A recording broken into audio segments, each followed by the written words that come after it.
اور آسان انداز میں جو باتیں میں آپ کے سامنے پیش کروں گا یہ ظاہر ہے کہ آپ کل پرسوں نہیں سن سکیں گے. آپ کو آج یہیں پر جو بتایا جائے اسے سننے اور سمجھنے کی کوشش کریں. میرے پیارے آقا کے پیارے دیوانوں، جو علاقائی لوگ ہیں وہ جانتے ہیں کہ جب اس بارگاہ کے عرس پاک کا آغاز ہوا تھا تو 3 سال تک مسلسل میں خطاب کے لیے یہاں پر آتا رہا.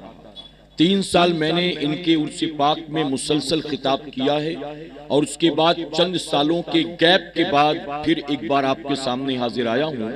ویسے آپ کے پاسکوڑا کے علاقے میں پہلی مرتبہ ہمارے کرم فرما اور محسن عارف بھائی کی وجہ سے میں اس علاقے میں آیا اور پھر عارف بھائی کے زیر معرفت اس علاقے میں آنے کے بعد میرا پاسکوڑا کے علاقے میں ایسا تعارف ہوا کہ الحمدللہ سال میں کئی چکر آپ کے پاسکوڑا کی میں لگاتا ہوں. کبھی سید امین القادری صاحب کے ساتھ آنا ہوتا ہے، کبھی مفتی سلمان ازہری صاحب کے ساتھ آنا ہوتا ہے، اور کل جو میرا پروگرام تھا اس میں عطائے حضور مفتی اعظم وقار اہل سنت امیر سنی دعوت اسلامی حافظ القاری مولانا محمد شاکر نوری صاحب قبلہ کے ساتھ میں پاسکوڑا کے ایک علاقے میں آیا تھا. میرے پیارے آقا کے پیردوانوں، چونکہ آج میرے ساتھ یہاں ہماری جماعت کے بڑے اور بہترین عالم دین موجود تھے تو میری خواہش یہ تھی کہ میرا خطاب پہلے ہوتا اور اس کے بعد حضرت کا خطاب ہوتا، لیکن انتظامیہ نے چاہا کہ مولانا صاحب کا خطاب پہلے ہو اور اس کے بعد میرا خطاب ہو. بہرحال کمیٹی کی خواہش کے اعتبار سے میں آپ کے سامنے حاضر آ گیا ہوں. میں تیزی سے اپنی باتیں آپ کے سامنے رکھوں گا اور میں گزارش کروں گا کہ جسم کے ساتھ آپ ذہن کو حاضر رکھ کر میری باتیں سننے کی کوشش کریں گے انشاءاللہ. میرے پیارے آقا کے پیردوانوں میں دیکھ رہا ہوں کہ جتنے مرد حضرات موجود ہیں ان کے مقابلے خواتین یہاں پر زیادہ تعداد میں موجود ہیں، تو میری باتیں جتنی مردوں کے لیے ہوں گی اتنی ہی میری تمام باتیں خواتین کے لیے بھی ہوں گی. تو میں اپنی ماؤں بہنوں بچیوں سے کہوں گا کہ وہ بھی توجہ کے ساتھ میری بات کو سننے اور سمجھنے کی کوشش کریں گے انشاءاللہ. ٹھیک ہے، ایک بار درود شریف پڑھ لیں آپ. اللہم 50 60 70 سال کے بعد ان کی نسلیں ان کا نام بھول جاتی ہیں، ان کی قبروں کا نام و نشان تک بھول جاتی ہیں، لیکن اولیاء اکرام جن کو دنیا سے گزرے ہوئے صدیاں چلی جاتی ہیں لیکن صدیاں گزرنے کے بعد بھی ان کا نام بھی باقی رہتا ہے اور ان کی قبروں کا نام و نشان بھی باقی رہتا ہے. کریکٹ ہے کہ نہیں بتائیے؟ میں صرف آپ کے گاؤں میں موجود بزرگ کی بات نہیں کرتا. غریب نواز کو دنیا سے گزرے 800 سال سے زیادہ عرصہ گزر چکا. ہمارے دادا کے ابا کو دنیا سے گزرے 100 سال میکسیمم. قبر کہاں ہے بتاؤ؟ کتنی بار ان کے نام پر فاتحہ کرتے ہو؟ کتنی بار ان کی قبر پر جاتے ہو؟ ان کا نام کیا تھا؟ ان کے ابا کا نام کیا تھا؟ تو جن کے ساتھ ہمارا خونی خاندانی رشتہ ناتا ہے ہمیں ان کی قبر کا نشان بھی نہیں معلوم، ہمیں ان کا نام بھی نہیں معلوم. لیکن جو اولیاء اللہ ہوتے ہیں صدیوں کے بعد ان کی قبریں بھی باقی رہتی ہیں، ان کا نام بھی زندہ رہتا ہے. بلکہ جن کا ان کے ساتھ کوئی خونی رشتہ بھی نہ ہو، خاندانی رشتہ بھی نہ ہو، علاقائی رشتہ بھی نہ ہو، وہ بھی سال بھر ان کی مزار پر حاضری دیتے ہیں، ان کی بارگاہ میں اصالِ ثواب پیش کرتے ہیں، اپنی حاجتیں لے کر ان ولیوں کی بارگاہ میں جایا کرتے ہیں. آخر وجہ کیا ہے؟ تو وجہ صرف ایک ہے، ہمارے باپ دادا پردادا اپنی زندگی اپنی مرضی کے مطابق گزارتے ہیں، اس لیے مرنے کے بعد ان کے اپنے بھی انہیں بھول جاتے ہیں. لیکن جو اللہ والے ہوتے ہیں وہ اپنی زندگی مولا کی مرضی کے مطابق گزارتے ہیں، اور جو زندگی مولا کی مرضی کے مطابق گزارتا ہے زمین کے نیچے جانے کے بعد بھی اللہ اس کو ویسی ہی زندگی دیتا ہے جیسی زندگی زمین کے اوپر اللہ اسے عطا فرماتا ہے. اور آپ جانتے ہیں یہ مقام ولایت، یہ جو مقام انہیں ملا ہے نا، یہ مقام ولایت ماوا زردہ گٹکا کھانے سے نہیں ملتا. ولی کب بنتا ہے بندہ؟ کبھی آپ نے غور کیا؟ کسی سے پوچھو، اپنے پیر صاحب سے پوچھو کہ حضرت ایک انسان ولی کیسے بنتا ہے؟ ہماری طرح ہارڈ ماس کا آدمی ہے، ہماری طرح وہ بھی اس دنیا میں پیدا ہوا، ہماری طرح وہ بھی کھانے پینے کا محتاج ہے، اس نے بھی شادی بیاہ کیا، اس کے بھی بیوی بچے، اس کے بھی ماں باپ، اس کے بھی رشتہ دار، اس کو بھی وہ تمام ضرورتیں جو ضرورتیں ہماری، پھر وہ ولی کیسے بن جاتا ہے؟ عام انسانوں میں رہ کر بھی اللہ اس کو وہ مقام کیوں کر دیتا ہے؟ آپ مجھے بتائیں دل پر ہاتھ رکھ کر، توجہ ہے نا آپ کی؟ جی جتنے سن رہے ہیں کہیں سبحان اللہ۔ بیٹا اب آپس میں بات مت کرو، میرے پاس ٹائم کم ہے اور میں تقریر تقریباً ہر رات کرتا ہوں۔ اگر مجھے کہیں کہا جاتا ہے نا 10 منٹ بولیے گا تو میں 12 منٹ نہیں بولتا، 10 منٹ میں بات ختم کر دیتا ہوں، اور کہیں کہتے 1 گھنٹہ بولیے گا تو 1 گھنٹہ ہی بولتا ہوں، 1 گھنٹہ 10 منٹ نہیں بولتا، کیونکہ میں ہر رات تقریر کرتا ہوں۔ میں ممبئی سے سفر کر کے اپنے لیے نہیں آپ کے لیے آیا، اور آج کی محفل میں کچھ ایسی باتیں سمجھانا چاہتا ہوں جو عام طور پر آپ کو نہیں سمجھائی جاتی۔ آپ مجھے بتائیں، میرے سوال کا جواب دیں، جو پیچھے بیٹھے تھوڑا قریب آ جائیں، آپ تھوڑا آپ آگے آ جائیں، اب وقت کم ہے، میں تیزی سے سمجھانا چاہ رہا ہوں، آپ آئے تھوڑا سا آگے۔ اچھا نہیں آ رہے، کوئی بات نہیں ہے، جن سے میں کہتا ہوں تھوڑا آگے آ جائیں اور وہ نہیں ہلتے تو میں کہتا ہوں جس کو ایک ریکویسٹ سمجھ میں نہیں آتی اس کو تقریر کیا سمجھ میں آئے گی؟ ایک گزارش تھی کہ تھوڑا آگے آ جائیے، پھر بھی نہیں آ رہے ہیں تو کوئی بات نہیں ہے، پھر تقریر کر کے آپ کیا سمجھیں گے تقریر میں؟ میرے پیارے آقا کے پیروانوں، میں نے آپ کو اس لیے آگے بلایا کیونکہ آپ سے انٹریکٹ کرنا چاہتا ہوں، آپ سے بات چیت کرنا چاہتا ہوں۔ آپ مجھے بتائیں، ایک انسان آپ کے اعتبار سے ولی کب بنتا ہے؟ حقہ پینے سے ولی بن جاتا ہے، قوالی سننے سے ولی بنتا ہے، پیری مریدی کرنے سے ولی بنتا ہے، دعا تعویذ کرنے سے ولی بنتا ہے، جھاڑ پھونک کرنے سے ولی بنتا ہے، کہیں چلے پہ بیٹھ جانے سے ولی بنتا ہے، کسی مزار پر مجاور بن کے بیٹھ جانے قبضہ کر لینے سے ولی بنتا ہے۔ ولی بنتا کب ہے؟ مرغ مسلم کھانے سے ولی نہیں بنتا، بیڑی سگریٹ پینے سے ولی نہیں بنتا، رات بھر حقے کے دم مارنے سے ولی نہیں بنتا، چرس چلم گانجے پینے سے ولی نہیں بنتا، سٹے کا لاٹری کا نمبر بتانے سے ولی نہیں بنتا، مریدنی سے ہاتھ پیر دبوانے سے ولی نہیں بنتا، 10 انگلی میں انگوٹھی پہننے سے ولی نہیں بنتا، رنگ برنگے کپڑے سلا لینے سے ولی نہیں بنتا، کمر تک چھوٹی لٹکا لینے سے ولی نہیں بنتا، آنکھ گول گول گھما لینے سے ولی نہیں بنتا، پبلک کو دیکھ کر ہاہو کے نعرے لگانے سے ولی نہیں بنتا۔ ولی بندہ بنتا کب ہے؟ جب ایک بندہ اپنے رب کی رضا کے لیے اپنے نفس کا گلا گھونٹ دیتا ہے، اپنی ذات کو رب کی رضا کے لیے فنا کر دیتا ہے، تب اللہ اس کو مقام ولایت عطا کرتا ہے۔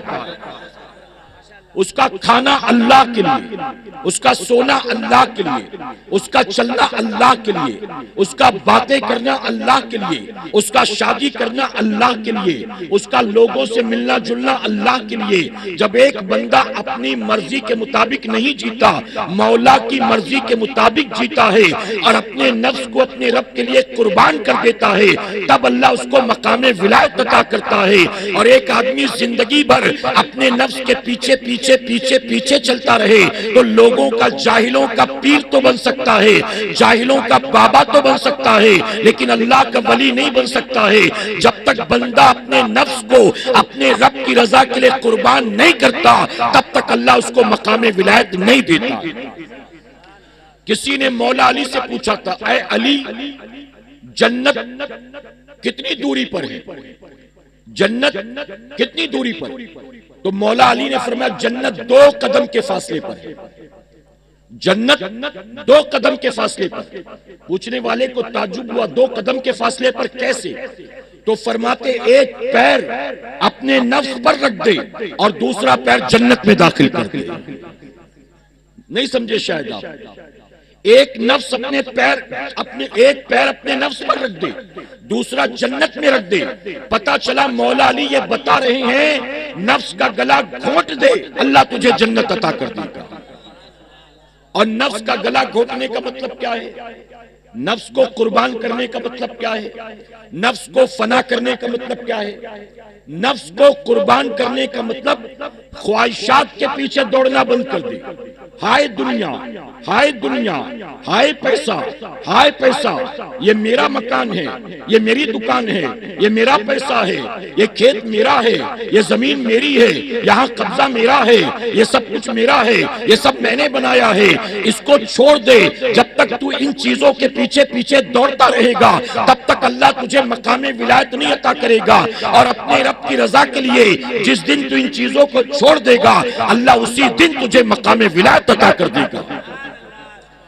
حضور غوث اعظم صرف ولی نہیں ہے، غوث اعظم سارے ولیوں کے امام، امام الاولیاء ہیں، رسول اللہ امام الانبیاء ہیں، اور غوث اعظم امام الاولیاء ہیں، سارے ولیوں کے امام۔ حضور غوث اعظم جب جیلان سے بغداد شریف گئے، جب 8 سال وہ پڑھائی کر رہے تھے، 8 سال، تو آپ نے سنا ہوگا جنگل میں درختوں کے پتے کھا کر گزارا کرتے تھے، گری پڑی حلال جائز چیزیں کھا کر گزارا کرتے تھے، کئی دن تک بھوکے رہتے تھے، کئی دن تک پیاسے رہتے تھے۔ سنا ہے کہ نہیں آپ نے کبھی؟ یہ کیوں کر رہے تھے؟ غریبی کی وجہ سے نہیں تھا، یتیمی کی وجہ سے نہیں تھا، مظلومی کی وجہ سے نہیں تھا، کمزوری کی وجہ سے نہیں تھا، جیب میں پیسے نہیں تھے اس وجہ سے نہیں تھا۔ غوث اعظم سارے ولیوں کے امام ہیں، اور غوث اعظم کو رب نے وہ شان عطا کی، غوث اعظم مرغا ذبح کرتے ہیں، اس کو پکا کر کھاتے ہیں، اور پھر سے ہڈیاں جمع کر کے کم بسم اللہ فرماتے ہیں، مرغا پھر سے زندہ ہو جاتا ہے۔ پھر غوث اعظم کو بھوکے رہنے کی ضرورت کیا تھی؟ آپ ایک ہی مرغا ذبح کرتے، اسے پکا کر کھاتے، اگلے دن پھر سے زندہ کر کے نئی ڈش بنا لیتے، پھر سے کھانے کے بعد زندہ کرتے، پھر تیسرے دن نئی ڈش بنا لیتے۔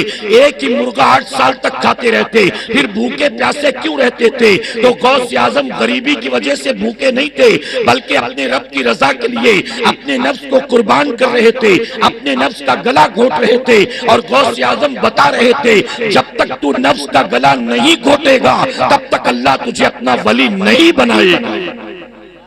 جبکہ پیدائشی ولی غوث اعظم، پیدائشی ولی، آج ہماری کم علمی کی وجہ سے، آج دین سے دوری کی وجہ سے، ہمارے گاؤں میں، ہمارے شہروں میں، ہمارے گلی محلوں میں ایسے لوگ پیر صاحب بن کر بیٹھے، ایسے لوگ بابا بن کر بیٹھے ہیں جو بات بات میں گالیاں دیتے ہیں، جو اول درجے کے جھوٹ بولنے والے، ایک وقت کی نماز نہیں پڑھتے، وہ بھی پیر صاحب بن کے بیٹھے ہوئے، اور لوگ دعا تعویذ کے لیے ان کے پاس جا رہے ہیں، جھاڑ پھونک کے لیے ان کے پاس جا رہے ہیں، بچے پھکانے کے لیے، تعویذ لکھوانے کے لیے، اپنے گھر بلانے کے لیے۔ میرے پیارے آقا کے پیغمبروں حضور غوث اعظم سنیں، بڑی مشہور روایت ہے، آپ نے پہلے بھی سنا ہوگا۔ غوث اعظم کی بارگاہ میں ایک مرید آیا اور آ کر کہتا ہے کہ حضرت کماتا بہت ہوں لیکن روزی میں برکت نہیں ہوتی۔ آپ نے فرمایا نماز کی پابندی کر۔ بتائیے سنا ہے کہ نہیں سنا آپ نے؟ ہمارا حال یہ ہے، ہم سنتے ہیں، سن کر نعرہ لگاتے ہیں، اور نعرہ لگا کر جانے کے بعد جب سوتے ہیں نا تو صبح سب کچھ کلیئر ہو چکا ہوتا ہے، سب کچھ جو رات کو سنا تھا بھول جاتے ہیں، عمل کرنے کی کوشش نہیں کرتے۔ اے سنیوں میں، علماء کی موجودگی میں ایک بات ذمہ داری کے ساتھ کہتا ہوں، آپ کے گاؤں میں سال میں ایک بار نہیں، آپ ہر مہینے ایک جلسہ کیجئے، ہر جلسے میں اپنی جماعت کے بڑے بڑے علماء کو بلائیے، آپ بڑے بڑے مقررین کو بلائیے، وہ جو 40,000 نذرانہ لیتے ہیں ان کو بلائیے، وہ جو 50,000 لیتے ہیں ان کو بلائیے، وہ جو 1 لاکھ لیتے ہیں 1 گھنٹے کی تقریر کا ان کو بلائیے، آپ بڑے بڑے علماء کو بلائیے، ہر مہینہ جلسہ کیجئے، ہر مہینے جلسے میں آ کر بیٹھئے، اور صبح فجر تک جلسہ سنیے، اور گھر جانے کے بعد آپ عمل نہ کیجئے تو سن لیجئے آپ کا زندگی بھر جلسہ سننا قیامت میں آپ کو کوئی فائدہ نہیں دے گا، آپ کے سارے جلسے اٹھا کر آپ کے منہ پر مار دیے جائیں گے۔